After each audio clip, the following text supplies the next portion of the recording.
Running fans, jumping fans, throwing fans, all around athletics fans, welcome to Talking in Ovals. We finally did it, Dave. We made it onto the live stream. We are live on both YouTube and X. So we want to thank everyone that has decided to take the time to come and watch this show to join us. We are pumped to be here. It's long overdue. Dave, what's going on, brother? Part of me has a regret in life that I don't live in Boston, because this weekend might have been, I mean, you had the NCAA national champs, the high school national champs, all in the same city. And on Sunday, they brought the high school champs over to the New Balance after the NCAAs were gone, after being at Reggie Lewis Center. That had to be an amazing atmosphere, and how many wonderful times and distances. It was absolutely unreal. It was great. And it is just, it's something that, we'll bring up later in the show. We have it, way to talk, but it's just nuts, just how fast everyone is. And, we say it every week, but, the bar just got raised multiple times, men's 400 with Quincy Wilson. And then you have 16 years old running 45 seconds. You have Drew Griffins needing a rabbit and destroying a really good field. Really good field. So there was so much going on, but, I want to jump right in. Today is Tuesday, March 12th, 2024, episode 79, our first live stream. Please, if you like what you hear, if you're a frequent listener and now you're joining us, please give us a like, share, follow, subscribe, smash the like button for us on YouTube. That helps. Subscribe. And the biggest thing you could do right now is go ahead, click that share button right now and put it on your social media. Tell everyone that likes to run. Jump in, join us, because we're going to be having fun every single week. Give us a 5-star rating on the other podcast areas. And like I said, go spread this word of mouth now. Go share it on your X. Go share it on your, your Instagram, wherever you want to go. TikTok, throw us on there too. I don't even know. Just screenshot us and do us there. But definitely go do that. And just go find us on the socials at Talking in Ovals. So we're excited. Talk real quick about last week's show. Last week's show, we had lots of fun. We had another thrower on. We had Justin Stafford. He is a hopeful for the Olympics, and I'm going to make an addendum to last week's show.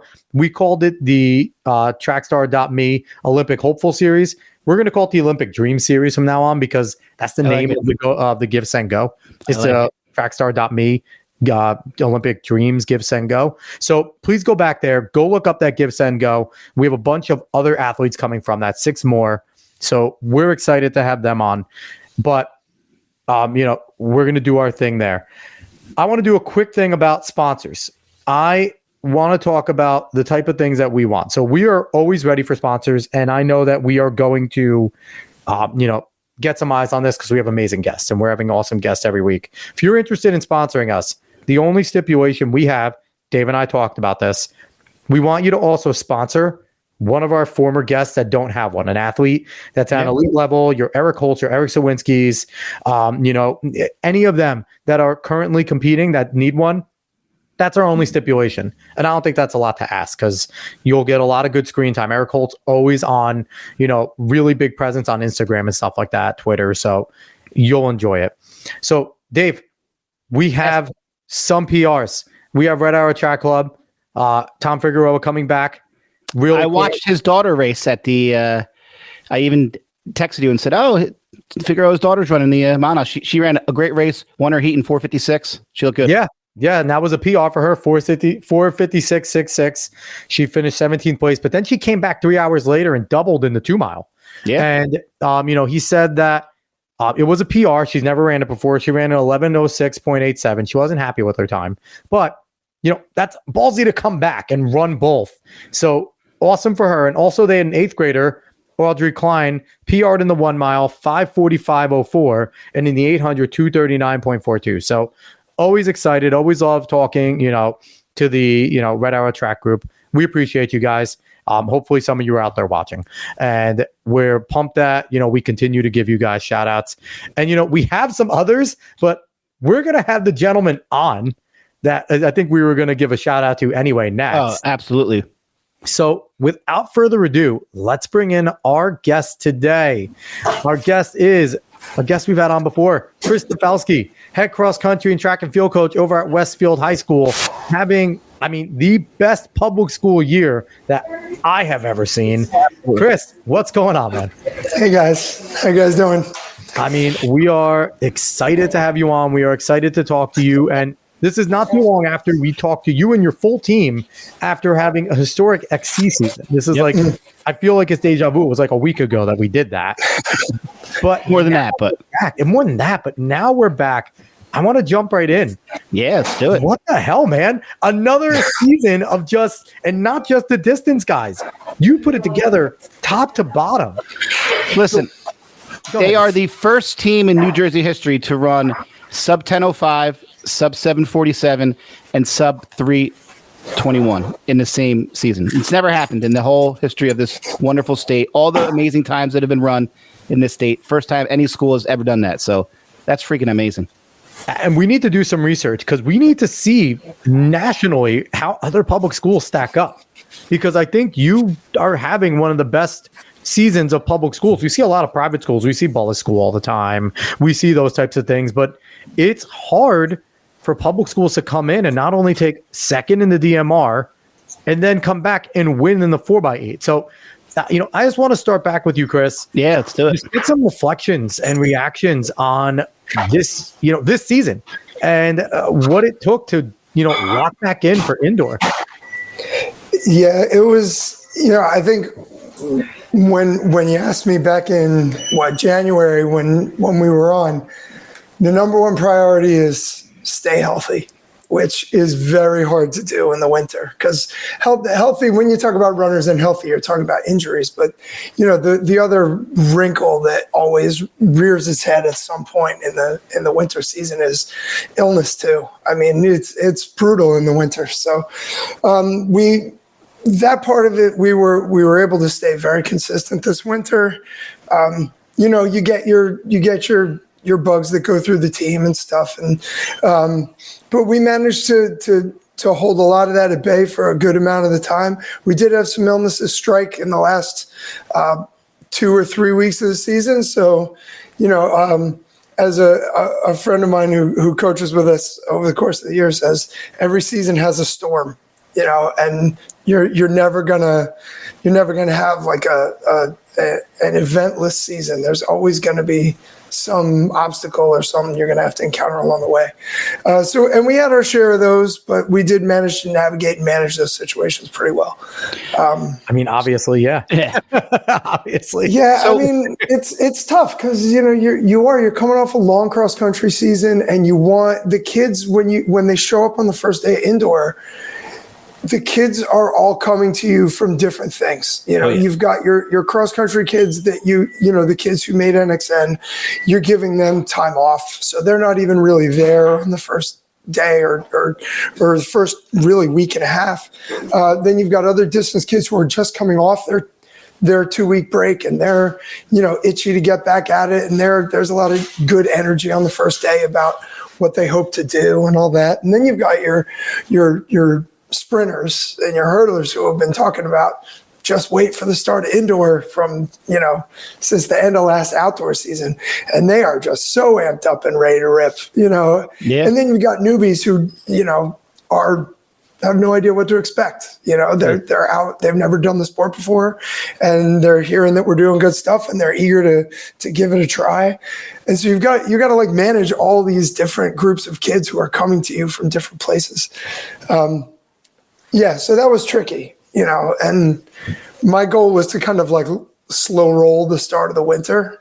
Right. And some of that was because I too was tired after cross. It's a long haul. Yeah. I was going to ask you, because you guys went so deep into the XC season, was there a different mind frame? And you kind of just said that there was going into the season, because you went so deep, you went to nationals. So was it different this year than it has been past years? Yeah, I think so. I mean, last year we kind of slow rolled the start of the winter too. We didn't go to a lot of meets. I think we went to one meet in December, and it was over winter break. In the past, we've attended meets, on the weekends prior to winter break and stuff like that. But instead, like this year and last year, we just did like a 3-team inter-squad scrimmage. We just had a blue team, a white team, and a black team, and we picked captains, and the captains did a draft, and we set up teams. And I like that. And the kids show up, and the blue team's dressed in blue, and the black teams, they got their eye black on and stuff. Like they, we did an inter-squad scrimmage, Dave, when we were at Rutgers. Yes, we did. It was a blast. We went at it, and so I kind of like took a cue from there. Like, we don't need to travel to a meet and pay money and get on a bus, and those indoor meets in December are like 10 hours long. I don't want so fun. It's first taste of and sport. Sometimes you go harder when it's against your own teammates, right? Like, you want bragging rights, you want all that to be there, and I think it had to be fun, especially with the depth that you guys have with your distance squad, right? Splitting that up had to be lots of fun to watch them go at it. I can't imagine what that was like. Yeah, it's a good time. And, we get kids, we get jumpers in on it, we get throwers in on it. And, so like, it's a good taste for the brand new kids. We invite the parents to come too. So you get a lot of parents, like, kids are new. Well, their parents are new too. They don't know what to expect either. Yeah. So we kind of bring them in and be like, all right, and we can get it done in like an hour and 20 minutes. So it's like every kid gets at least one mark. A lot of kids get more than one mark. Everybody goes home, excited. Parents get to see their kids compete, and they get a little taste of what it's like too. So I feel like we can get just as much positive energy, check in on like, where are we? Like what are we capable of? You get some marks on your newbies. So then you can kind of set them up in training groups and whatnot, and you don't have to burn an entire Saturday to do it. So we have the numbers where we can do that. We can make that work. So, that really, in sometimes the numbers are a big strength. Sometimes the numbers are a weakness. It's hard to manage big groups like that sometimes, but in this case, it's a big win. So I got to give you kudos to having a voice right now. Like, honestly, that was the question. Like, Dave asked me, hey, he's like, I can probably get Tafelski on. I'm like, does he have a voice? And I'm like after this weekend, like, I know if I went to a meet, I'd be like, Dave, we can't do the show this week. Like, I scream, I get like into it when I coach. I'd be like, we can't do it. Like, I would have no voice. So I give you lots of kudos. So you talked about, giving some of the kids off that came back from, nationals and stuff like that from XC. What was that like, managing the kids now into another long season? Because, you had all your XC guys had, your top 7 had such a great run. And now that same group's going to have a lot expected of them, especially in track, where now they're all getting into their events, they're specializing, and all 7 of those guys are contributors on this track team. So how is that as a coach, kind of managing those guys in terms of getting them to where you need them to be to get them the peak over at nationals like they did? Really, like, the first phase of the season, for the distance kids anyway, the first phase of the season was like, let's just get back to basics. We're coming off a break. That can be like kind of a hot zone for little like aches and pains that can develop into injuries, and stay healthy was absolutely priority number one. So we did kind of like build up pretty slow and, kind of check in with the kids and how you feeling? Are you feeling the energy back yet? And just kind of let them call the shots for when they feel like they're ready to get back at it. And I told them, like, we don't all have to do that on the same day. If some of you guys need an extra couple days or another week or whatever, like, we can do that, and so really, like, if they can just run consistently in December, we can get back to like real training in January. And really that next phase, getting through January, is really like, let's just get the seed times we need for our sectional meet. And that, so like, we have a little time to figure out who's going to do what and all of that, but we do want to keep our options open. So we went to a couple small meets. We used our county meet and such to just kind of compile all the seed times that we needed so that we could put together the best lineup that we could. And that's tough too, because we won Group 4 2 years in a row. We wanted to take another shot at it. We knew that there were a lot of really good teams in Group 4. Toms River North had a terrific season. Washington Township, they had 2 state record holders on the same team. Yep. Yeah, and so in a big meet, that is tough to overcome too. Oh man, and a group meet too. I mean, and very hard. It's hard too, because you don't want to it's harder to repeat it than it is to do it the first time. But they're different kids, so it's really not fair to put that burden on them that they need to carry this thing on. It's a different team. If it happens, great. We've never been one to really try to go crazy to try to win meets. We go for our kids developing, and then if it looks like we have a chance to go after a meet, we'll take a shot at it. Yeah. But if you want to take a shot at the group meet, then you have to put your sectional lineup together the right way. And the state threw us some curveballs with that weird wild card system this year. So that was a whole nother thing. And it sounds like, this sounds weird to say, but having so many good kids made putting that lineup together really hard. Of course. Where are we going to, if I double a kid, then that's a deserving kid who doesn't get to go to the meet. Because you only get, what is it now? You get 2 kids per event, and then you get 3 total wild cards, but they can't be more than 1 wild card per event. Correct. And so with us, it was tough, because we were well, we might have a third shot putter that might be able to do something, or a third miler, or a third 400. Yeah. So, we're not all, we do have guys, as you said, we did get scoring contributors in every track event. So, we want to make sure that we're not, we're deep in the distances, but we got kids who can contribute all over the place. So that was, and talking to a lot of coaches, it was a very stressful process across the board. Yes, for just about everybody. And it was. And to be frank, it didn't address the problem that it was intended to address. The meets didn't go any faster. They really didn't. And really it's because the field event fields were much smaller. Our section had 4 pole vaulters. Wow. Total. All you had to do was make a height. But how? That's crazy.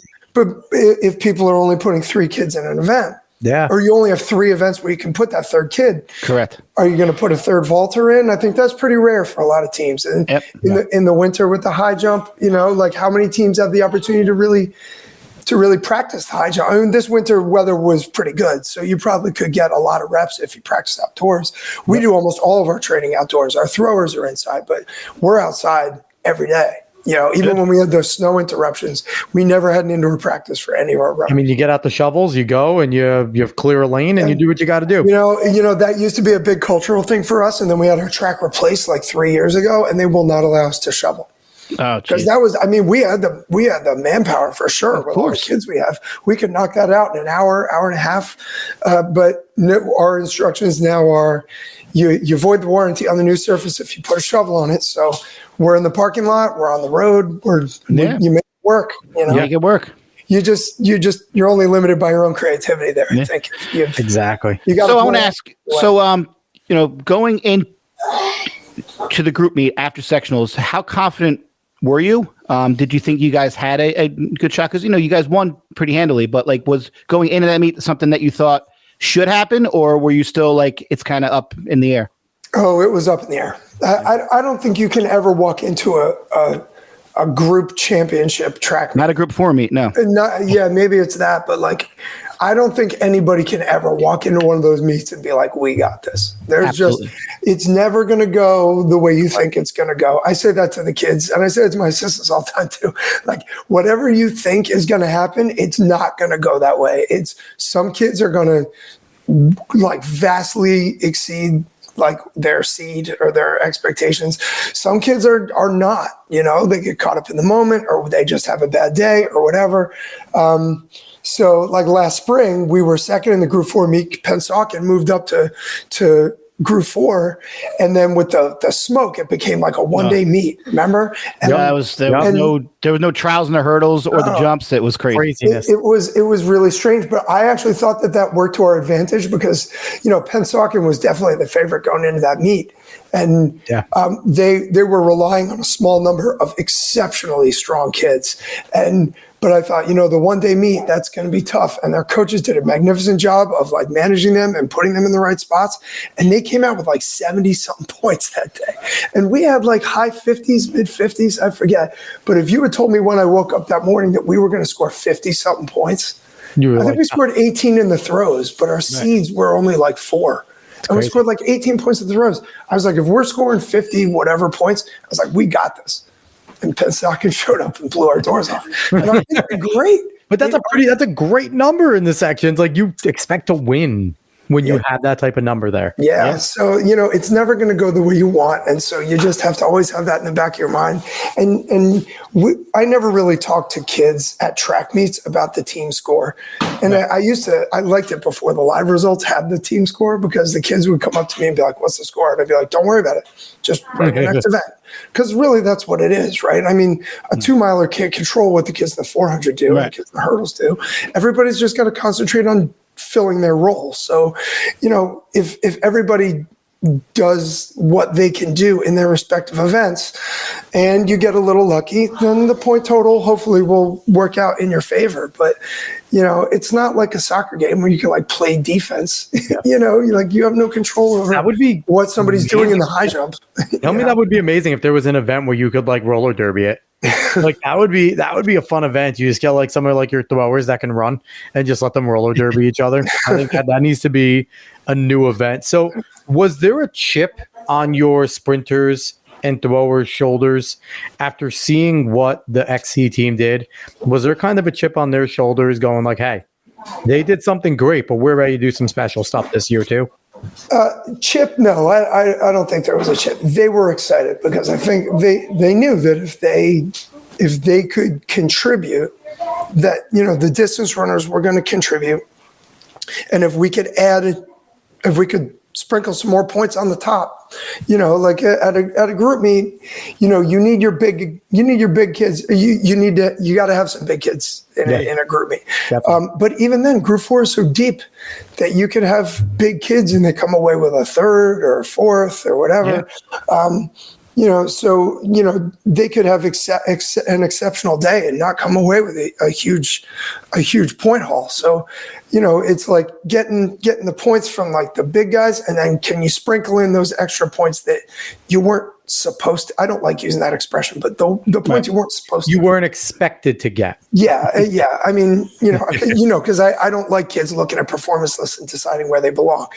Once you get to the starting line, everything else is ancient history, and let's go. So, we did that. We picked up, we got my boy Emmanuel Gainilo he scored. He might be the most underrated guy on your team, because like he gets, but he's 48. He's a great kid, and to have that 400 guy on that DMR, it's so underrated. It is absolutely underrated, and he scored in the 400. Then he came back in the hurdles, and he got 4th in the hurdles, and then he ran on the 4x4. And he had never. I hardly ever triple kids. I look at the wear and tear places on kids, and again, keeping them healthy, especially kids in their senior year, and he's talking to colleges and things like that. So that's a whole nother layer, is like, if a kid like this gets hurt, right? Like, you could be taking future possibilities, opportunities away from him. So, you're managing also like what's good for the group, but also like these are good, loyal kids who work hard for you all the time. They throw down in competition. You got to keep those other things in mind too. Yeah. So, but he did triple that day, and he was like, man, that was hard. I was like, dude, I'm never gonna ask you to do that again. 2 4s and a couple hurdles. Yeah. Before we jump both rounds. Yeah. Before we jump into nationals, I want to talk about nationals. To everybody watching, first of all, thank you. Definitely give us, if you're watching on X, retweet this. If you want to have us say anything to Chris, jump on, leave a comment on X. We'll read it. We'll talk. Chris will answer it. Anyone watching on YouTube, if you chat, we will see it. So throw something in there on the chat that you have to say to Chris or us. But once again, thank you for watching. Give us I guess, what is it? A repost now on X? It's a Twix. Give us a repost on X. If you're on YouTube, give us a subscribe, share it on social media. So, Chris, let's talk about nationals. Nationals, you go in, and what were the expectations? Did you have either the DMR, sprint medley, 4x8? Which one did you have circled? Like, that's the one that I'm the most confident in. Or were you kind of like, which I one have were a you guess, confident in that you were going to get the win at Nationals? I don't know if you can go to a national right. You're going to get the win. Yeah, it's. I don't like to talk about winning stuff because I feel like the sport is hard enough without burdening kids with that. But I think we knew going in based on what we did at the Ocean Breeze meet at the beginning of February. 10:06 and 7:52. Yeah, we knew that day that we could go there and be a factor. And so we went into both the DMR and the 4x8 saying like, yeah, we could win. There's a lot of other teams that can also win. So what's it going to take? Like, what do we need to do in order to maximize the likelihood that the winner is going to be us? And we knew that like the big comp there was going to be in the DMR was going to be Ridgefield. We knew it. I mean, they were a contender with us at NXN at the Northeast region. And actually, if you score that regional through 3 guys, they win. Because Hergenrother, their top kid, beat Avery by 1, and then their 2-3 beat our 2-3. Right, so they had 3 ahead of our 2 at the Northeast region. So we knew that they were a factor. Yeah, Ridgefield, they're fantastic. So shout out to Ridgefield over there. And we knew, and they had been posting some big marks, and Hergenrother had run that 401 split on the outdoor DMR at the outdoor nationals. So I mean, that you got some scary guys in there. The conversation was like, listen, we know he's there. We know that he's dangerous. What can we do to get out as far away as we can? Run a 306. And then see what happens, and the guys, they did a terrific job. I mean, we let off Alex on that. Alex had been really, the expression I've been using a lot lately is he's been punching above his weight. He's run against kids on paper who have run way, way faster than him on the track. And it was absolutely unafraid of all of them and took a lot of people all the way to the well. But you know what, though? It's coming to a point where it's not above his weight anymore, right? I guess on paper, yeah.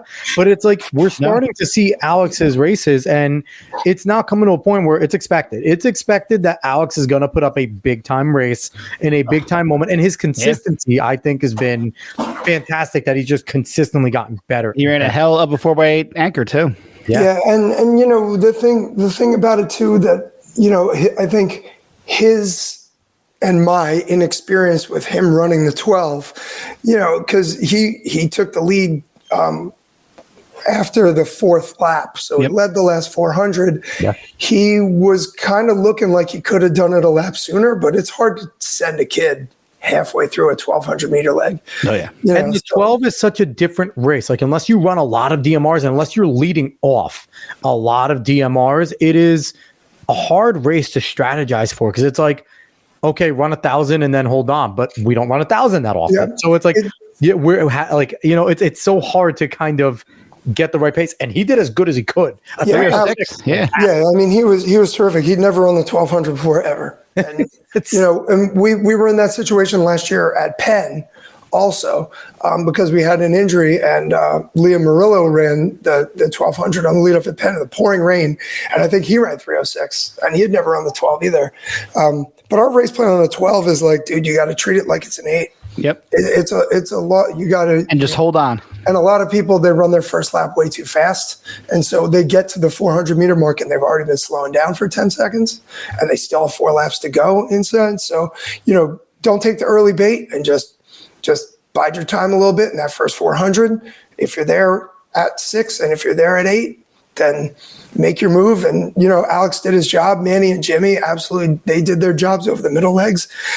And Avery did his job too. I mean, he ran the fastest he's ever run. 409. He did the whole thing by himself. Not, and 409 on his own, and it wasn't even the fact that he ran it. If anyone watched the race, if anyone hasn't seen that race, go watch it, because it's not like Avery got past and then he kind of. It's easy. Anyone that's run knows if you get past, especially when you're feeling it, you're kicking, giving everything else you got. The easiest thing to do is be like, well, this sucks, right? And kind of just coast it in. But he never stopped. The moment he got past, he pumped his arms harder. He did every single thing that he could. And, hats off to their anchor, like a 404. Like, that's like, there's a 409 and a 404. You can't do much more in a race. with something like that. Like, you come away with all these PBs in the race. Like, yeah, if you do that and you get beat, like you said, hats off. Absolutely. Like you throw down. They execute. We discussed it. They did every single thing the exact way that we discussed, and you come up second. Okay. That's the thing. It happens, and you just kind of shrug and say, like, hey, you know what? Their coach and I, Brian, we spoke for a few minutes afterward, and it was big mutual respect between their kids and ours. It was friendly, and Avery and Hergenrother are both going to Princeton next year. Oh, nice. So that was like a nice little thing too, that these future teammates are going at it. Yeah. So, question for you. As every coach does before the season, we all have times in our mind adding everything up because we are crazy. Did you think you had a 10-01 in you, or did that kind of exceed what you thought? Or did you think you had a shot maybe at like going sub 10? I thought that the kids could do all the individual things that they did. I never actually did the math to figure out what a DMR would be. But I knew, like, I think last year at the Indoor Nationals, I think we ran 10-12. That was our school record. We knew that we could exceed that. So, the other hard part of a relay is, can you get all four guys to hit on the same day? Because that's and at nationals in particular, it's tough because those leadoff legs are brutal. Everybody in the race is good. It's not a race that's going to string out after one lap. No. You're going to have like a really dense. It's going to be high traffic. There's going to be contact. So that, and even throughout. So, and that makes like the leadoff guy all the more important, because then your handoffs are clean. You can get away. You can run clean. You don't have to move out to the outside to pass or anything like that. So you got a cleaner line. So, so I mean, I couldn't be prouder of those guys on all of those. I mean, and then the 4x8 was, kind of a similar deal. Is like, with us, we kind of third leg was amazing. Third leg busted it open. Yeah, I mean, you throw it down and you say, look, all right, well, we don't have the 151 guy. And that they're out there. That there's going to be somebody scary in there with the legs to do something like that. So again, it was kind of like we got to get ourselves into a position where we can be out in front and far away from the scary, big guys, big legs, and we were able to do that. And so was there any doubt when you come out and there's a 159? I know there's a story behind the kid that ran that 159, but when they hit that 159, now you have Alex, you have Ryan, you have the group that's coming up behind them, and they're going to drop some big times. But does that 159, when you saw that, did it kind of give you a little bit of, all right, maybe we'll place, but winning might be a little tough here? It was definitely it was harder, and what you're alluding to. Caleb was sick for the entire week, so that day he did not run for 8 days prior to that day. So it was before Sunday, he ran the day before the MOC. He was at practice for his pre-meet, and then the morning of the MOC, his mom called me. He's like, he's so sick, he can't come. And and for Caleb in particular, it was tough because he was our 8th man in cross country by like a razor thin margin. Yep. So he near missed a trip to NXN. He qualifies. Last year he ran 2:08 for the 800. That was his indoor best. Wow. And then he ran 157 in the bubble at the group meet to place. I forget what he placed, 7th, 6th maybe, and so. And then for him to miss his first MOC that he qualified for, and he would have been in the seeded heat, your heart breaks for the kid. I mean, that hurts. It's tough. So then I went the whole week without seeing him, and because he was out of school. I have him in class too. He was out of school. Spoke to his mom a little bit or whatever, and spoke to his mom on the car ride going up, and she was like, he's been on the stationary bike at home, and he's resting, and he's got his strength back, and he's feeling good. He really, really wants to do it. And, and then when he got up there and I spoke with him again, his spirits were good. He looked well. He didn't have any lingering symptoms. I'm like, all right, buddy, this is your spot, dude. Like, you've earned this. We wouldn't, so, the kids were, they were asking questions like, do you think he's okay? Do you think he's okay? And I'm like, look, I trust him. He's telling me he's okay. And he knows the stakes. He gets it. And that's a tribute to you as a coach, right? Because the easiest thing to do would have been, listen, thank you. We appreciate it.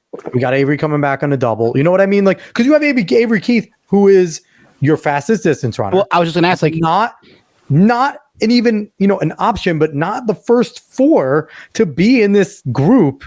That, like, to me, dude, you don't get a lot of teams where they take their best miler, 2 miler and not put them on that 4x8 team for nationals. Oh, no. But your depth is absolutely ridiculous. Was that a hard decision, or was it easy when he said he's good to go, trusting him and doing what he's doing? Yeah, I mean, I had Avery and Tage Meta. I talked to both of them. Yeah. And I said, look, guys, like, if,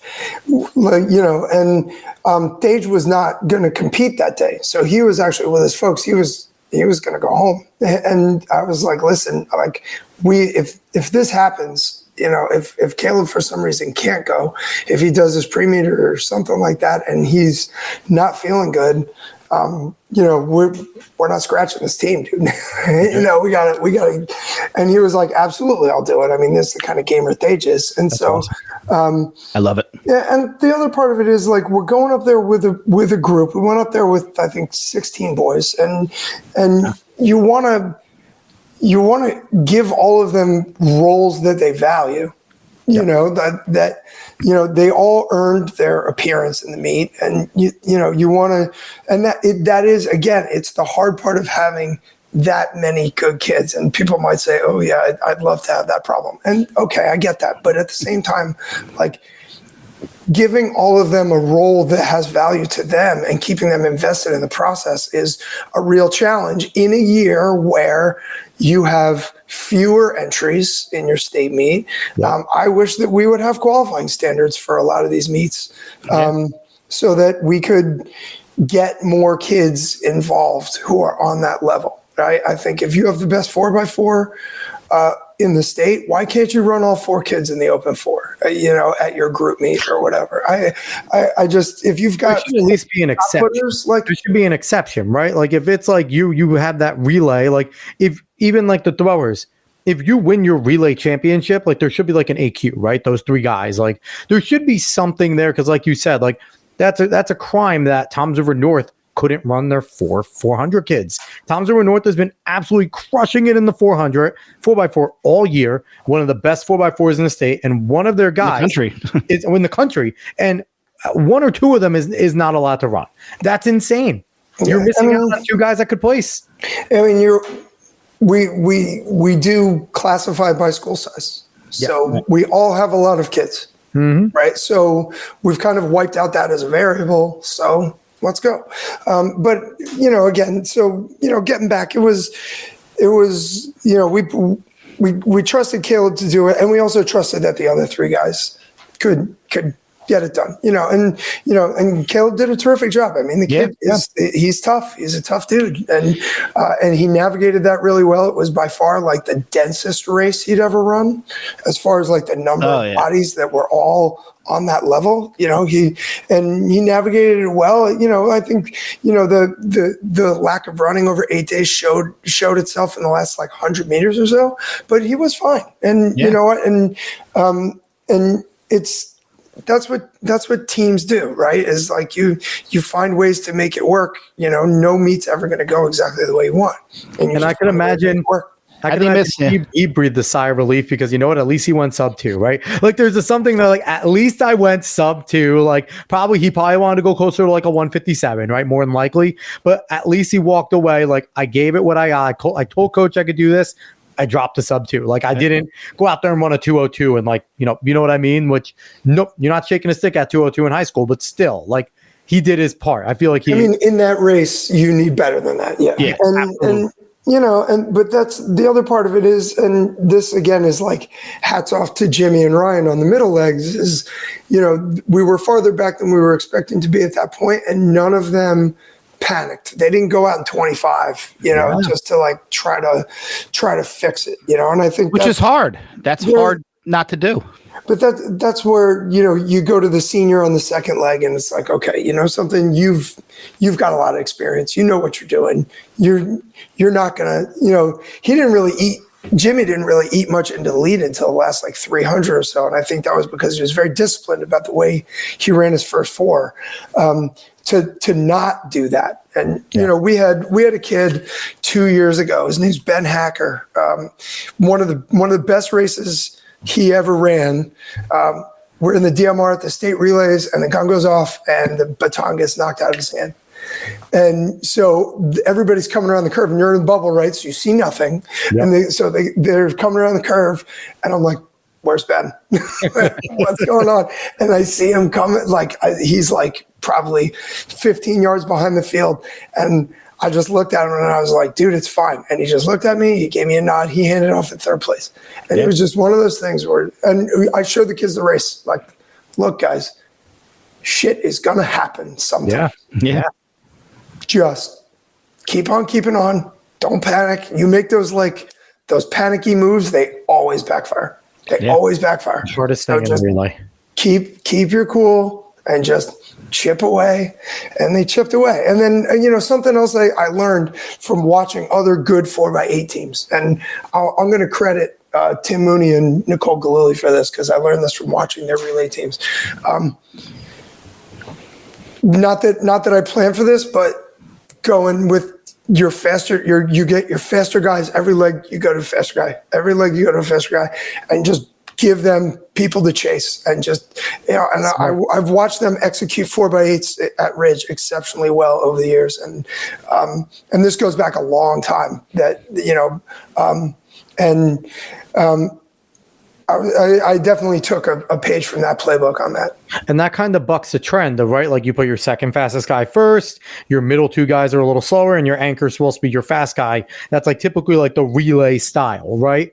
But it's like that bucks that trend where you're progressive. But that also only works if you have the depth that you guys have in Ridge, right? Yeah. Like you can't sit there and go and don't shove a 206 kid. 210, 208, 206, 204. That only works if you have guys that you're confident in putting at a national state caliber level consistently. So I want to jump ahead. I want to talk about outdoor. Oh, yeah. Now, you got cross country, amazing year. Indoor, friggin' national champions, right? National runner-up. Outdoor. Now it's not only tempering back the distance guys, right? You had some sprinters involved that went a pretty long way, meet a champs, things like that. What's it going to be like in outdoor? What's the plan and the expectations? Are we expecting again, let's go get our county, let's go get our conference, let's go get our section, let's get our group?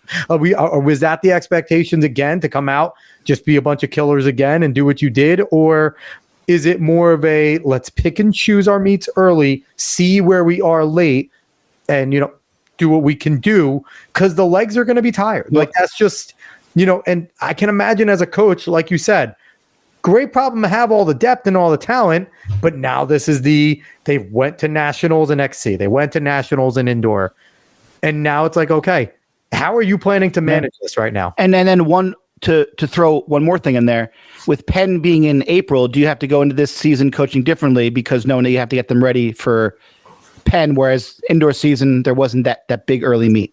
Yeah, it's a lot, and a lot of it is we pick our spots. We choose. We'll circle some dates on the calendar and say these are the ones that we want. And the ones that we want are, we want to be able to perform well at our MOC. We want to get. My goal is always to see how many kids we can involve in a trip to the national meet. So like we got a 4x mile in there, and we got a junior Cole Varner into that 4x mile. I think that was really important. We're a very senior heavy team. We've got some younger kids who are good, who are coming up, but I wanted to give them an opportunity to experience that. Right? We got a second 4x8 team. The 4 kids that we ran at the MOC in the 4x8, we let off a sophomore on that team, and it was 3 seniors. They qualified because they ran 8:05. So we took them and we got a sophomore involved there. So like that's one of our big goals is like how many kids can we involve in this so it feels like we're going there as a team and not just as a single relay or a couple of guys. So but I think that will take care of itself if we take care of the things that we want to take care of. We want to do well at our sectional meet, qualify as many people as we can for the group meet. If it looks like we're in a position where we can contend for it, then we'll do it. But I'm not going to, it's hard. And it also, what condition are we in at that time? Because you want to honor your seniors and you want to make sure that they have the opportunity to finish on their terms the way they want to. And you don't want to sacrifice that on the altar of winning a meet somewhere along the way, So those are the kind of like the push and pull things you have to consider when we go through like our conference meet and our county meet. All of that stuff is like, let's just get the seed times we need. 2, let's get enough race experiences where we can effectively execute state level races. So, gotcha. Our county relays is a fun meet. Union County is a great county. There's a lot of really terrific competition in all the events. Last time you were on, so of Union preparing you guys for bigger competition. And we have a 2-day county relays, which like some people are like, really, dude? You have a 2-day county relays? But we do. And again, it's one of those things like my thing is like, I'd like to do well as a team, but again, I also want to try to, if that's a good place where you can get young kids who are new to the varsity scene, you can kind of get their feet wet a little bit. You've got them on relays with experienced veteran kids who can mentor them and give them advice and give them like a little bit of calm, because kids in their first varsity experience, like, their heads can explode in a little bit. So, again, it's a balance between like what's going to develop our kids long term, right? We want to develop our young kids for next fall's cross. We're going to be graduating a lot of sprinters. We want to give some of those sophomores and juniors, an opportunity to get some reps. And like our April invitational season will just be like, let's see where we're at. Let's try our kids in a whole bunch of different things. And so we can just get the experience we need to do well when the weather gets good. Now, do you find that, having expectations at Penn Relays puts somewhat of a damper in that because it is early? It's tough. I mean, it's funny because, when we were on in January, you guys were asking me about Penn. And I'm like, dude, I don't know what I'm doing next week. And I still find myself in that position, right? Are we going to go DMR? Are we going to go 4x8? It's unfortunate that we can't do both. It's crazy. I would really like to have a phone conversation with some people and see if they'd be willing to help us out on that. But now, can you not do both because people would be doubling, or like, can you run it if it's 4 completely separate kids? No, I know that they're like trying to get kids not to double anymore for whatever reason. But I think the rule is as written that you cannot do both. You can enter both, man. They'll be happy to take your entry fee, but but you can't. No, you can't actually step on the track and do both. So, and I think, my sense is that the reason for that is that in the past, like when we were in high school, you could do both. Absolutely, we did do both. I think it stopped after Alan Webb.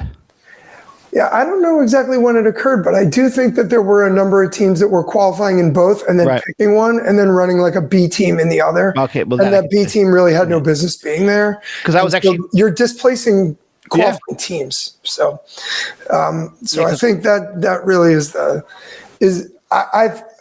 I get that. That makes perfect sense to me. But I think, some common sense could prevail as well, that if you can, then if you can do right by kids and give them that opportunity, sure. But it's their meet. They're going to do what they want. Well, that's like earlier I was texting with Lambert, and he wanted me to put you on a spot and ask if you're running DMR or 4x8. I said, I'll ask him, but, he's a savvy coach. So, he's going to give me the runaround, and he doesn't know. So the kids were asking me, they asked on the bus home from the MOC, hey, what are we doing at Penn? I'm like, dude, I don't know what I'm doing in class tomorrow. So because it's a tough call because you were national champ 4x8, but I think that, the chance to break 10 is just the most amazing thing in the world. So there's this strong pull. We were national champs, but we could break 10. So and the timing is awkward from here to the Penn relays, and then to get from the Penn relays to June. So it is tough. Tricky. We've done it well sometimes. We've not done it well sometimes. And the other X factor is, where are we going to be in 6 weeks or whatever when Penn rolls around? What are we going to be banged up? Are we going to, of course, my goal is for that not to be the case. Our kid's going to get sick. Some kids get hot. Some kids cool off, and so, you never really know. We just got to kind of just do our thing, get back to business, get back to training, and kind of take stock of where we're at in the 10 days prior and make a call. Absolutely. And that's the hard part. Even, if whichever one we run, who's going to run it? And and I wish they didn't have Pens in April, right? Because I feel like it would be better if it was a little bit later as more of a championship season tune-up, because it does put a lot of stress on, teams like you guys and things like that are running deep, are running late, and have to come back and have to try and get these guys to run fast again, and then kind of temper them back down a little bit to get them ready for championship season. It kind of hurts, and I think it does help some of the other schools that aren't maybe as big as you, but have talented groups that maybe didn't run as many meets or things like that, or maybe had some guys more focused on the individuals a little bit, that they have a little more time here, that maybe they only went to meet a champs. They didn't have to go to Nats. And now they have a little more of a break in between. Their legs could be fresher. So I don't envy you, but what I do know is you got a ton of gamers on that team, and you got a ton of guys that I feel like part of your task is to be like, guys, slow down. Sometimes I think they know what they're capable of and the type of history that they could make if they have another season that eclipses what they've done the last two.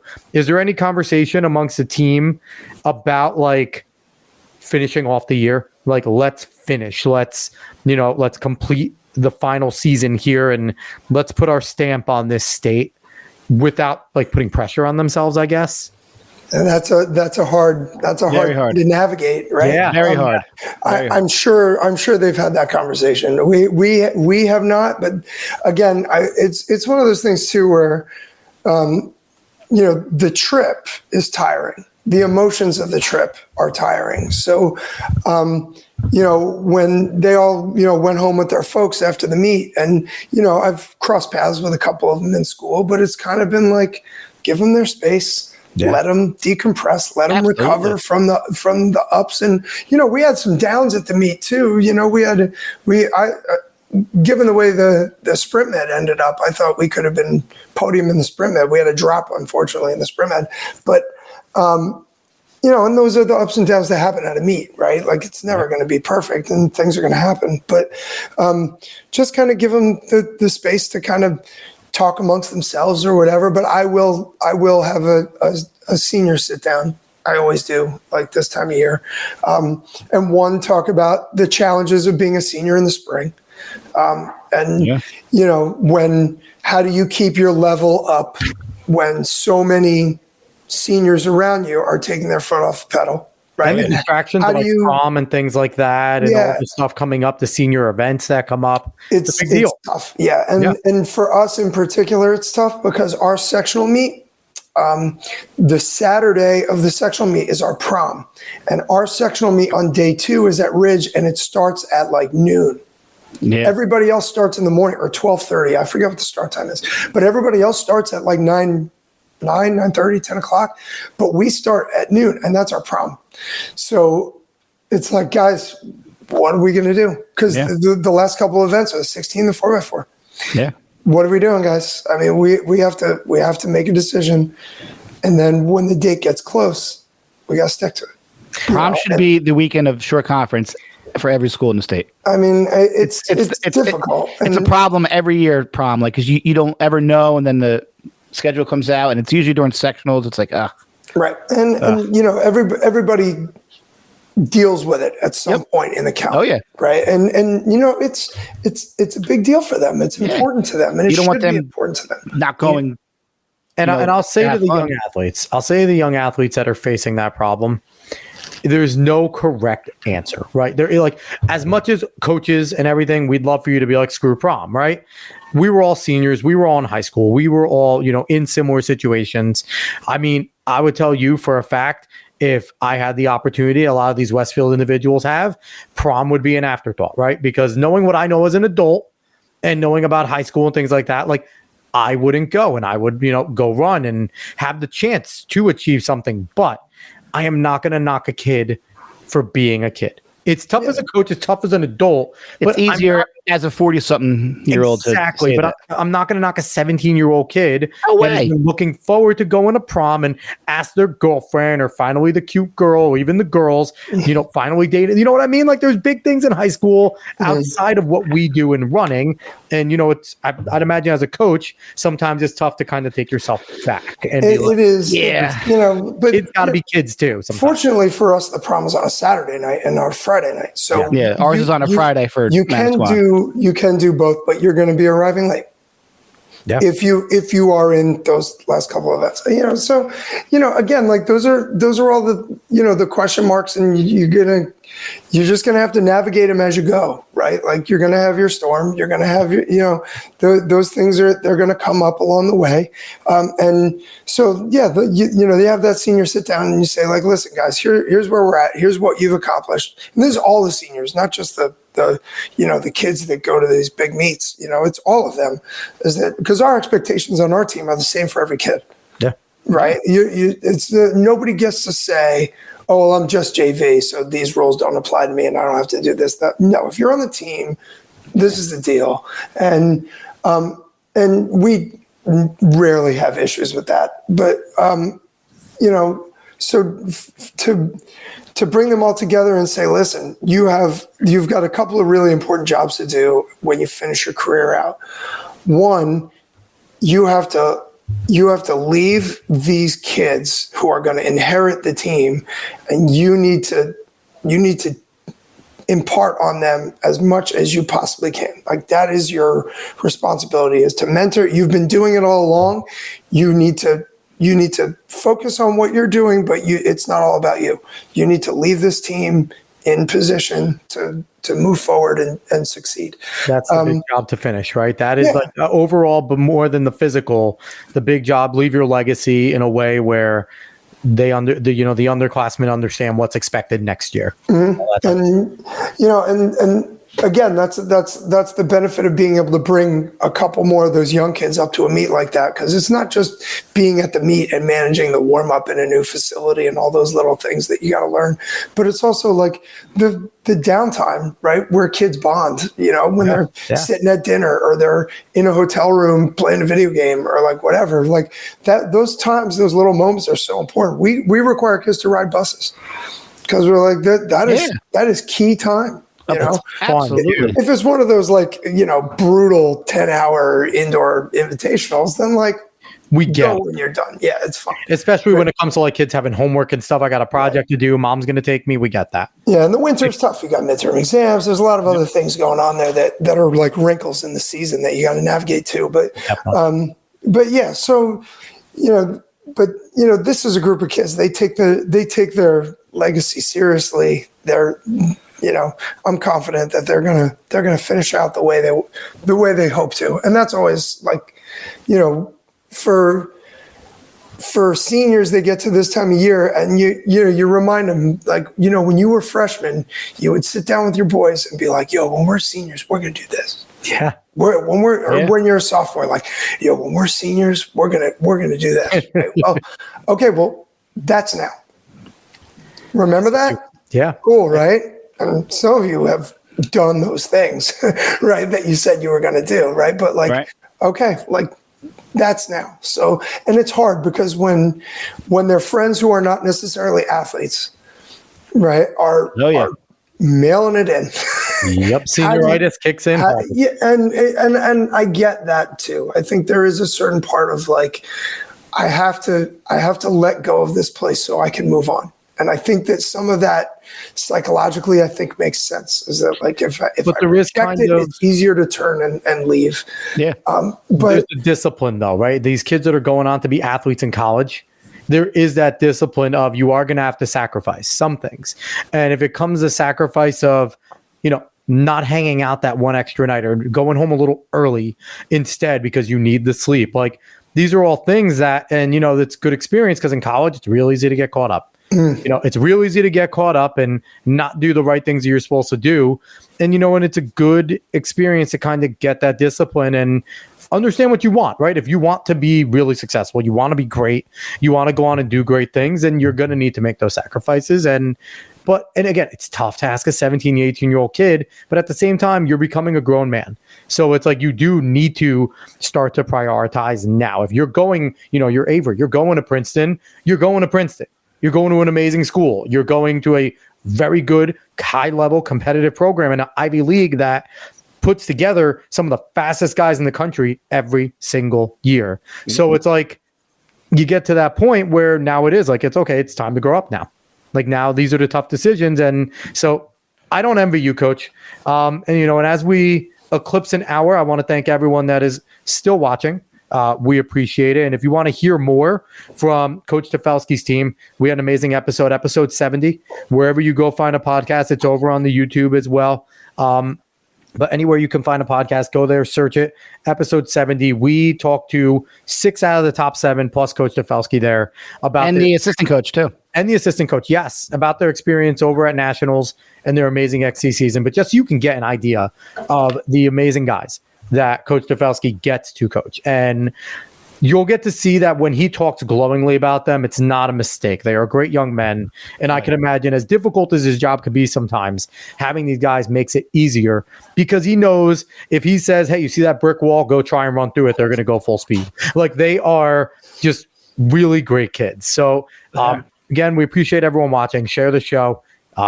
Spread it with your friends now. You still have time because we at least have one more thing to get through and we don't want to stay too long, but I want to talk about the marketing of the sport. Now, we always bring up, bugaboos of the sport, and Coach Tafelski, you're not a stranger to us doing this. You've heard other episodes and everything too. But you experience nationals. Now, obviously, there's 2 national meets, which is, a problem that maybe we'll get to. There's 3. There's one this coming weekend. Yeah. In Virginia Beach. There's too many. Adidas is that one. Yes, and I'm not going to disparage any of the athletes going to Adidas. Good luck. Hope you guys run exquisitely fast. Absolutely. But the fanfare for New Balances and Nikes was amazing.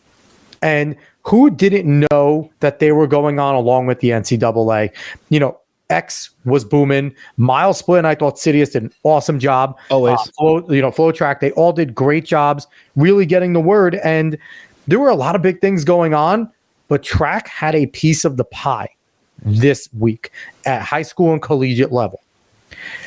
Chris, you brought up to me, texting earlier that you wanted to talk about what the hell is USATF doing right now? What are they doing? We have, obviously, you're going to have USA. They're out in Albuquerque. You have USAs, you have Olympics, you have things coming up. And right now we have so many incredible runners. America has positioned themselves as, again, a powerhouse, doing great in worlds again. Where are they capitalizing this? Chris, what is your thought process? What the hell's going on? Well, I think one thing that we see from like all the socials really have made this almost like a bottom up marketing where like all those outlets that you mentioned, a lot of them are like Sidious is a startup of launched just a couple of people and they've expanded and they're doing a terrific job covering the sport. I really got into the work that they do at the Eugene Worlds. Yeah, they were doing great stuff. Little fireside chats were awesome, dude. Phenomenal. They were terrific. Oh man, and they have the right personalities behind the microphone. They have a variety of different personalities. Kyle Merber's and they work really well together. I need more Merber. Yes, they're super fans, right? Chavez, they're not afraid to geek out. Yep. Nope. And at the They same know what time, they're talking about. That helps. absolutely knowledgeable. Every single one of them is knowledgeable. And but they're just at the New Balance meet. I mean, hats off to the meet management there.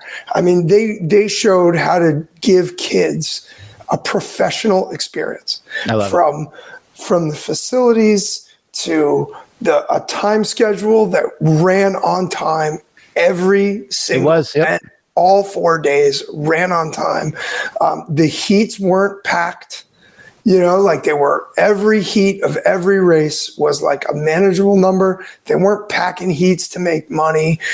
They made the schedule work so that the kids were respected. Nothing drives me crazier. Don't get used to that in college. Nothing drives me crazier, dude. Indoor track is plagued by these cash cow meets 100%. where they'll take your entry fee and run, scream at your kid for just being there, right? And put 35 kids on the track for. There are meets at the Armory where they have like 70 heats, 200, and they're starting the next race before the last race even finishes. Like that's I hate that. And it screws up some of the kids because like you look and again can't get a time. Everyone knows who's going there, and you look and you're like, okay, my kid can run with this kid, get a nice PR. They're right there. We've seen each other before. They compete well together. Then all of a sudden they get on the track and it's a waterfall start for a 16 and there's 20 kids on the track. And it's like, what the hell are we going to do here? Like, how is this going to work? And it doesn't. And then you see, but you know what though? Kudos to the kids. They do persevere. And we do see ridiculous fast times either way. So it's like, it's a good and a bad thing, right? Because the performances are still going, so it justifies what they're doing, and it continues to allow them to do it. I don't like it. Kind of sucks. I hate it. Well, I think with the opening of new venues, I think that model, I think, is going to start to struggle. I think that yes, the kids, the sport at our level is so healthy right now. There are so many kids involved, and not only are they involved, they are actively involved. And again, this goes back to a lot of the socials. Is that the kids are fans of the sport. They are fans of the collegiate level of the sport. They are fans of the professional level of the sport. We didn't get a chance to get over to NCAAs. The tickets were all sold out. We were hoping that maybe we'd get a little bit of time when we could run across town and take some of it in. But like all the downtime they're in the hotel, they're watching NCAAs on their phone. They're watching the other races that are going on at the meet when we're not there. And so, I think that makes them much better runners. I think it gives them perspective that we could not have gotten because we didn't have access to the sport way these outlets have given kids access to the sport. And track and field news and like right, like we found out like came out every month. Track and field news that announced Alan Webb's 353. Right. That was their August issue. I know. The only thing that we did have growing up that kids don't have now, and we're getting back to it, is ESPN used to show a good amount of meets. Yeah, they were on early morning sometimes and stuff, but they would show meet replays. And I remember being able to see some meets on ESPN or ESPN2, which they don't even bother to do anymore. And so it's like, it's a lot of paid subscription stuff. Well, even the NCAAs were only on ESPN Plus. Like you have to pay for it. I think it's slowly teetering back. And I feel like you said, Chris, the sport is as healthy as it's going to get right now. It can grow, but I think someone's going to see this with a good vision at one of these networks and go, what are we doing, guys? Did you see the numbers that they just did on runner space for a meet that's live stream? Like, I mean, they're going to see these things and go, we're fools to not jump in on this. But kudos to New Balance for putting the stream free on YouTube and promoting it. Yep. And promoting anybody it. Could watch it, and it didn't buffer. It was solid. It was good. But no. So Chris, did any of your kids even mention the fact that there was other national meets? Like, did that factor into their mind frame at all? Because I think there were 3 teams there that ran like 10 flat. So did that factor into their mind at all? Or like it was just we're here and that's it. I mean, the kids had a tremendous experience last year. Yeah. So not going to Boston was never in the conversation. And so it was one of those things like, would it be better if we had one meet where everybody went? Of course, but you can't control what everybody else is going to do. So look, we're going to take this trip. We're going to have a great time. we're gonna compete hard, and we're going there to be a factor, and we're going to race who's there, and we're not going to worry about who's not there. And what else can you do? I mean, nothing. But the kids, they're excited. Hey, these other teams, they ran 10 minutes, and the winning time at the Nike meet ran 7:44.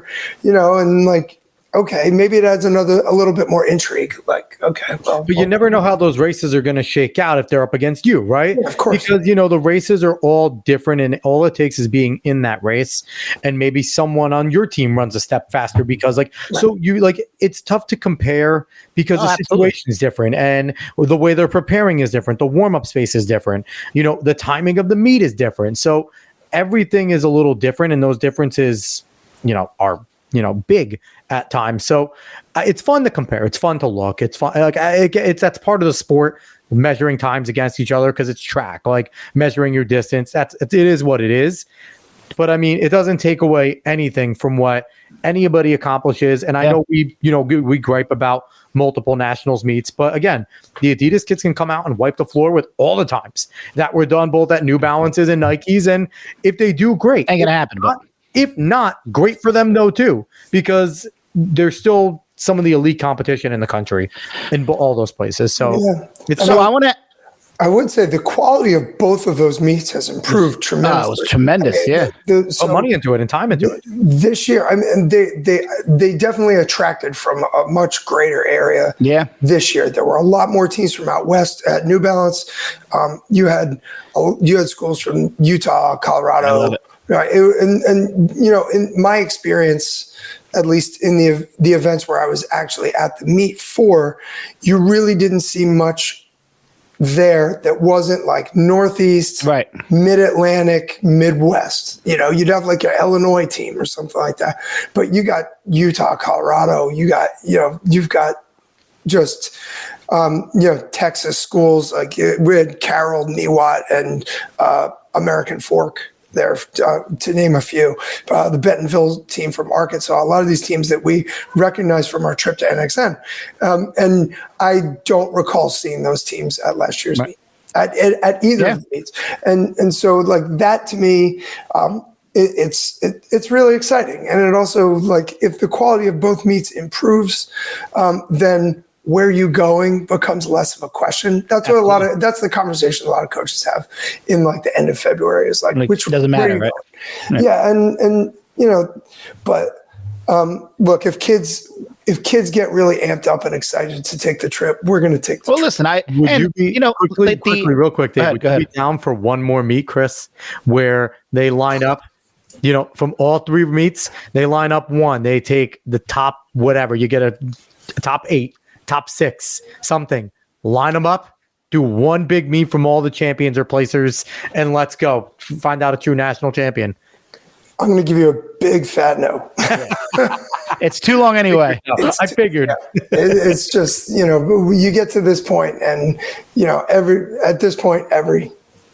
every additional week or whatever that you extend out is just, I think your return on investment diminishes a lot. Definitely. So, we've talked a lot about the popularity and marketing. I was so pumped today when I saw that at Eugene, you're going to have Kerr versus Ingebrigtsen versus Naguse, and they're already marketing it. Let's hope that it all comes to fruition. Has been talking so much shit about Kerr. And I love it, but that's what we need. We need that.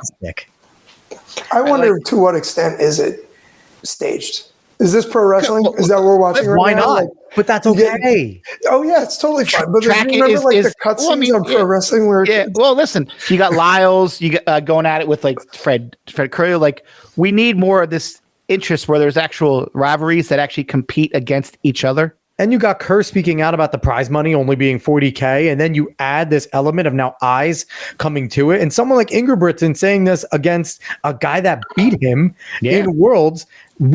That's something that goes on ESPN, on SportsCenter, right? That's the type of stuff that gets things going, where if this happens enough times, you'll get some sports talk radio talking about it. You'll get some people, mentioning it, maybe Stephen A. Smith or someone like an RG3 or an Emmanuel Acho. RG3 would bring these things up on national television and saying, hey, Kerr beat him. Does Ingebrigtsen have a point? And boom, now we're being right. So it's a good thing. There's all this, like, it was like Kerr versus Jakob, and then all of a sudden it was like, and Nagus. I'm like, Nagus could easily win this. Like, it's, so it's just funny that they're going to do it. But last thing that I will talk about, big news, Michael Johnson forming his own league. Looks like he's going to keep it here in these states. Do you guys think that is going to be a viable option? It seems like it's very well funded. He has a really set goal. And do you think that will keep people here from going to Diamond League, or will it be more of like not quite the top people, but the next level? I'll let our guest start here. Well, one of my concerns is we just lamented the fact that there's 2 national meets. So, one of my concerns then is like, okay, well, are we just going to divide up the quality of the field? And some people are going to go one way and some people are going to go the other way. Like, you got the 2 tours of golf. Like, so like, if we really want to see, we're excited for this matchup between Ingebrigtsen and Kerr, right? And Nagus, like, we need to bring people together. We need to incentivize bringing the best people together more often. So my concern there is, are we just chopping the quality, the top people up and getting them apart? If we can get more opportunities for more athletes, that's what I'm hoping that it'll be at first. That's what I'm hoping it'll be at first. It'll be like that, like next tier, like these people that we're having on for the Track Star. I mean, people who can't afford to go to Europe, where they can have a place and run against top, maybe not world class, but that next level, and help them get paid. That's what I'm hoping that it starts off as.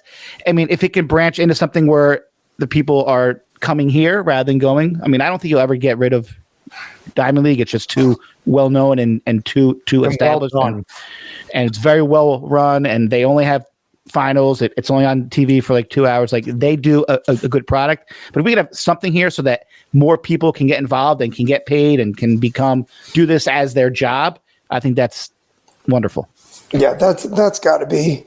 I mean, if this occurs and we don't get that benefit, then I would really question whether it's helping the sport. Absolutely. And Chris, you said the right thing initially when you said incentive, right? I think that's the big thing. In Diamond League, they know they're competing for $1 million at the end. They know that they're getting paid pretty well for places at each meet, right? And it's you have to be invited. You have to qualify for these meets because that, the world rankings has their standards of what you qualify for, which we were enlightened to by, Eric Sawinski on a show like a while ago. So what is the incentive for these athletes? Is there going to be a big pot at the end? Are they going to get paid well each meet? Is there going to be payment? Are there going to be only finals? Are there going to be we have to learn more. We have to learn more. Now, it's a good step. Now, a guy like Michael Johnson, he already said he has some networks that are in with him. So it's it could be good because he's a great ambassador. But can he convince Noah Lyles to show up at 3-4 meets? Can he convince, Fred Curley? Can he convince Jakob Ingebrigtsen, Jared Nagus, and, even some of the guys at the college level? Can he convince them to come here and stay at his meets instead of taking those shots at the Diamond League? And I think that's going to be the big question. He's definitely well respected.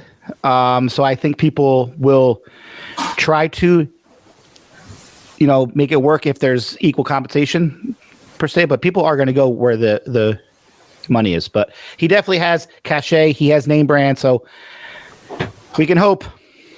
And Michael Johnson, we're not knocking you at all. Shout out for trying, man. And you have a good group with Winning Alliance coming with you. So, I mean, Diamond League's tough, and a lot of guys complain. A lot of girls complain about not having enough opportunities to compete at a high level, and not getting paid and things like that. So, if you can branch this out, and even if Diamond League keeps those top individuals, and maybe every once in a while they come and run a race, but you're getting more of that. Like Dave said, you're not getting 143 guys, you're getting 144, 145 guys. Still exciting, still great races to watch. So that's my hope there. So Chris, you have anything else before we close out that topic? I'm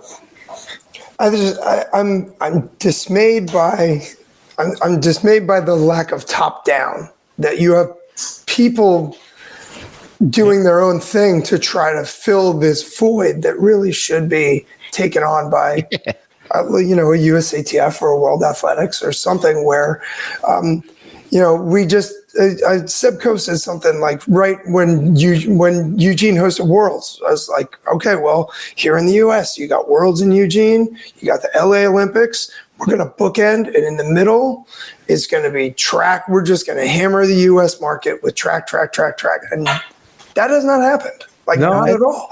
And we have the personalities. We have the stars. We have the athletes. This and the rivalries. This is not a new issue. This has been a problem for the sport for a really long time. The TV coverage is poor. The production of it is poor. If you see a split screen, you're like, oh my God, a split screen. Like, this is like that's a new technology, right? They see what we're doing here. This would be great for track right here. You went to commercial and you left it on the screen. Like, oh, they've been doing that with soccer for 20 years. Like, come on, like this can be done. Simple stuff. All you need to do is care. The only thing that I like is that it's not USATF and World Athletics brand, because I think we're one of the rare sports that relies on that too much, right? Like UFC is UFC. They're a promotion. Boxing has a bunch of promotions. PGA is a promotion. It's not the US. You know what I mean? So it might be good to get a major promotion that's not necessarily directly affiliated with World Athletics, with USATF, and they can supplement and go off of each other. And so I think that will be good. And then maybe we can get majors, right? Let's let Michael Johnson's league do a thing, and we could treat these Diamond League meets as majors. And, you're going to these meets and you can qualify. We can make something simpatico here as long as we can get a success, because they could be dope if we had track majors and we could see, like, can Ingebrigtsen win all 4 big majors? Can he win the LA Grand Prix? Can he win Oslo? Can he win? You know what I mean? Like, I think that could be, if we can parlay that into something like this there, I feel like that could be a good, if we can. But it's if we've been talking about this type of stuff with the sport amongst ourselves for the past 40 years. So if not more, and I haven't even been alive for 40 years. So there you go. So Chris, I have one last question, because Alex and I kind of debate this. Did your kids like having the lights on the track? Did they use them? Do they find them useful? Do you think it's cool? Because I think it's cool. Alex thinks it's just a gimmick.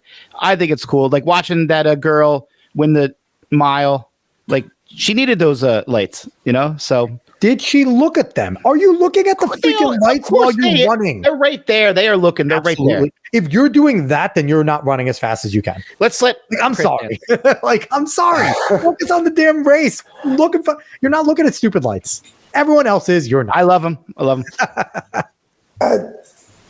I started out on Team Gimmick until I saw him for the first time at the New Balance meet last year, and just being there with the lights, it's fun. It does cool. add a dimension. It makes it really fan friendly. Yeah, it improves the energy of the meet a lot. Anything that improves the energy of the room when the meet is happening, I think is wonderful for the sport. And it was cool because they would change the lights to whatever the fastest time was. So if that heat ran faster, they would bump it up to that time. So the kids knew what they had to run to get where they had to go. I do wonder, though, because there is a rule that you have to treat all heats of an event the same. Coaches can't grab it, so why can those lights? If you treat all heats of an event the same, right? Like you can't do the 400 in lanes and then do a scratch start, for example. You're right. So at dual meets all the time, right? You're violating technically the rule. So the lights should be set same for every heat. If that is the rule, then So like, are you actually? I don't know, but like Avery actually, he asked me a question after the TMR, and he said, he was out in like 30, and then he clicked off 31s the rest of the way, right? He ran 409, and at one point, like I don't remember. At one point, he was like right with the lights, and he was like, "Do you think I should have gone with the lights?" And I was like, "That was not a part of my thought process, like at all. Like, dude, you're already redlining. You're in a 409 yourself. Like, but those pro guys do use them when they're in like a time trial. I'm not saying right, but this is a race. This isn't a time trial. Correct. So here's my thing: the lights are cool if there is a record attempt. If someone's going for an American record, or what, like at the meet where Yara Nagus, Ingebrigtsen, and Kerr are racing, absolutely world record lights. Fine. Because there's a chance, right? They should not be there for every single race of a meet. They are not that. There is a race strategy involved. Run your race. Stop looking at, like, I get it. It's fun for the fans, and I understand that. Maybe only do it on screen. Like, I don't know. For me, if it's a record attempt, an American record, that might go down. Like, and the athlete's going for that, fine. That's cool. They already get a rabbit most of the time anyway. But for me, having it for every single race, I get it when you're there. I mean, maybe I'm wrong. Maybe when I see it, I'll change my tune. But I don't like it for every race. I like it for record attempts. Let's do it up. State record attempt in a high school level. Let's go. Like, that's fine. I'm not saying have them for, meet of champs or anything like that, but like for a national meet, I think it's cool. I'm not, the spirit of championship racing, and we've talked about this before, the spirit of championship racing is to win the race. The 100%. Time is absolutely secondary. 100%. I don't like the idea that like winning the race is not good enough. Like, I have to also run fast. Like, no, we're here to run races against. Would it have taken away from Drew Griffin's monster win if he didn't break his own record? Like, I would. He was out there using them. Question for him if he was using them, And so, like, if you're, they didn't hurt him. Kids who are racing other kids, if you're in the thick of a race, you're not looking at those lights. If you've got bodies all around you and you're not looking at those lights. At least you shouldn't be. If you're out on your own, right? If you've like Drew Griffiths, right? Or like Danny Simmons is 5,000, right? Okay, like that's a different story. But they deserve the lights because you knew that there was something special that could occur there. That's when I'm okay with it. Because that those kids are capable of setting a record. But how do you know? Track is unpredictable. Because they've done it already. It's unpredictable, but you could tell by their times that they've done before and coming into it that, okay, this kid has a shot. And they're going to be so far ahead of the field. Maybe it's a courtesy to give them those lights, right? Like, maybe it might be nice. Like, that, I don't know. Maybe, I don't say at the high school level, I don't know if I like them at all, but that's just me. And, like, maybe give it to pros in my eyes because they've earned the right to have that type of stuff, but I'm an old fuddy-duddy. What do I know? I'm the old guy you are. right now.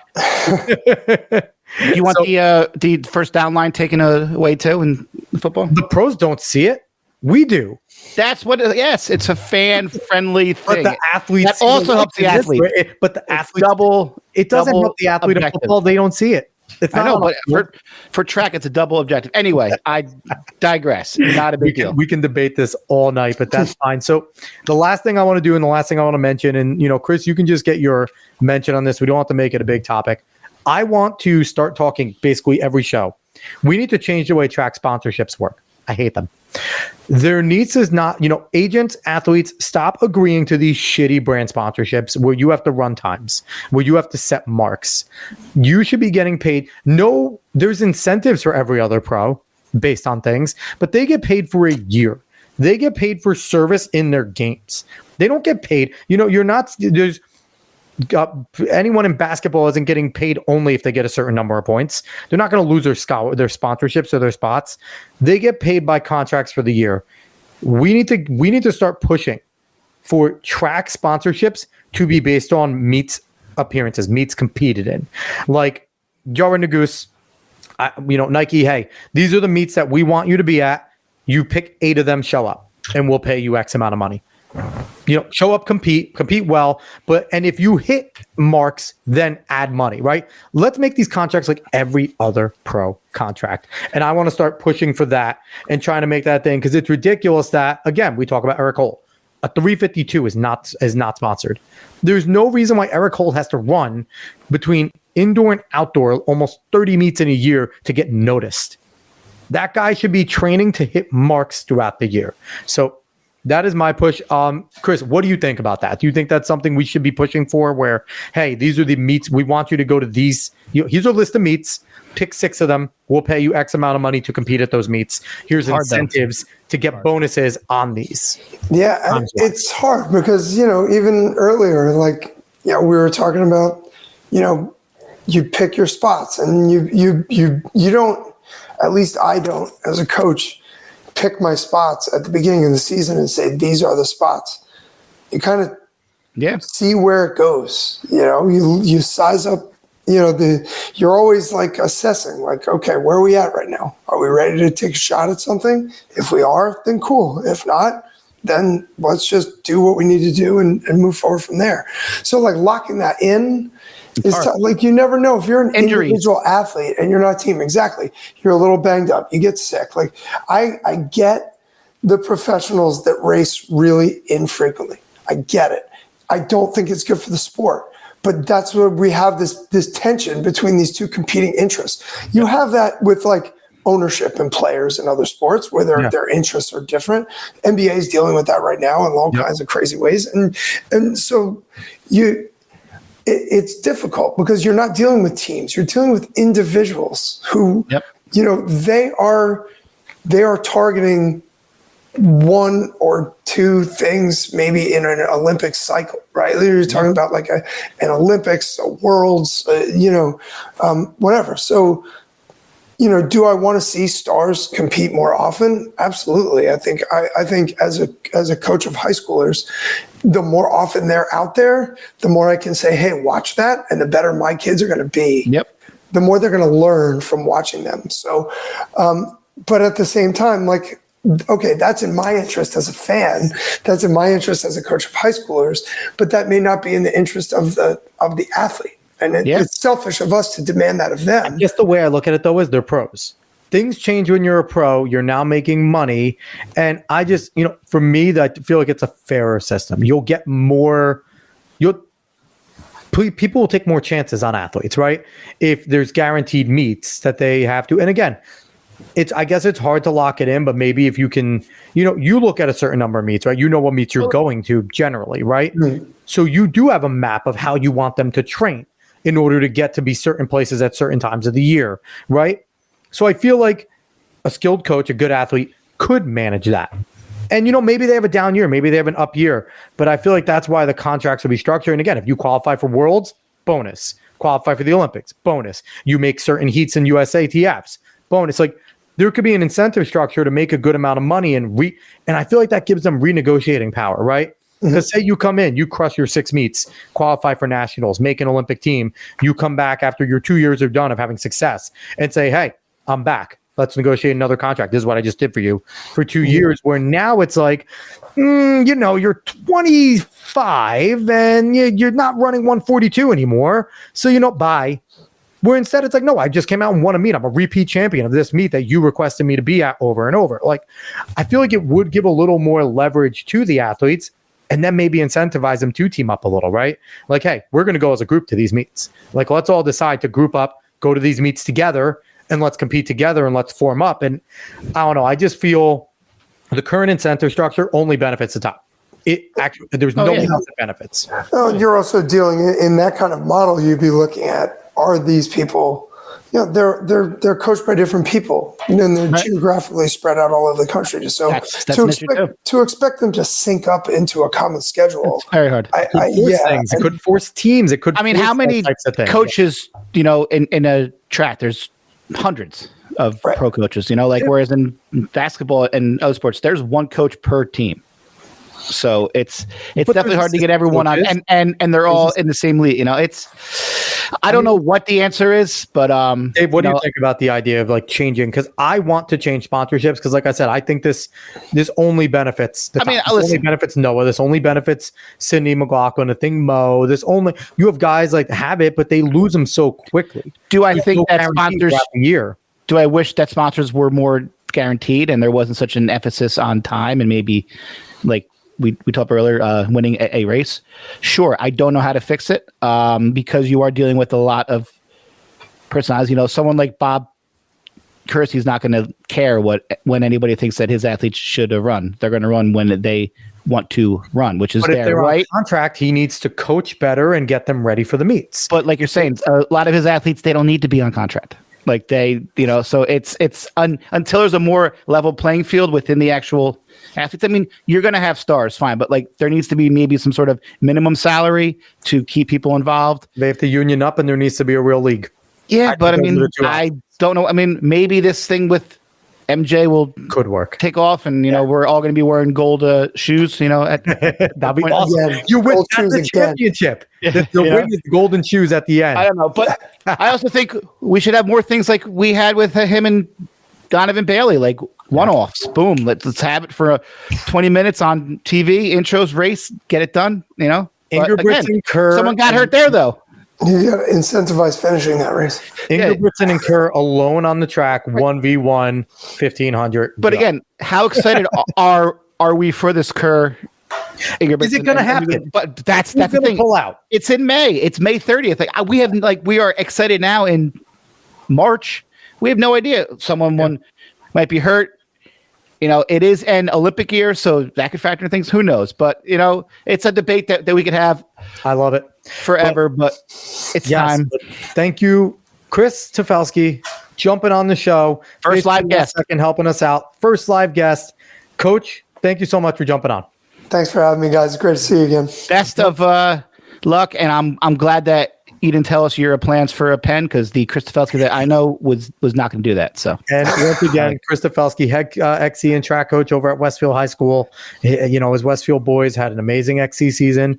I would say an even better indoor season, which is crazy after thinking about how XC ended. And now we're looking forward to outdoor. And you have a great group of young men. I think you're going to do awesome. So, thank you to everyone who watched over on X, who watched over on YouTube. Like, share, follow, subscribe, give us a 5-star rating. Keep spreading this word of mouth. Find us on the socials at Talking in Ovals. We'll be back next week. We will have our Trackstar.me series, Olympic Dream series going again. We have javelin thrower Capers Williamson coming on next week. So he will be live. We're going to have a great time talking to him, and you'll get to know another individual with some hopes and dreams that's extremely talented and deserves to be sponsored, damn it. So once again, everybody, we appreciate you all for jumping on and watching the show. We'll be back next week. So long, everyone.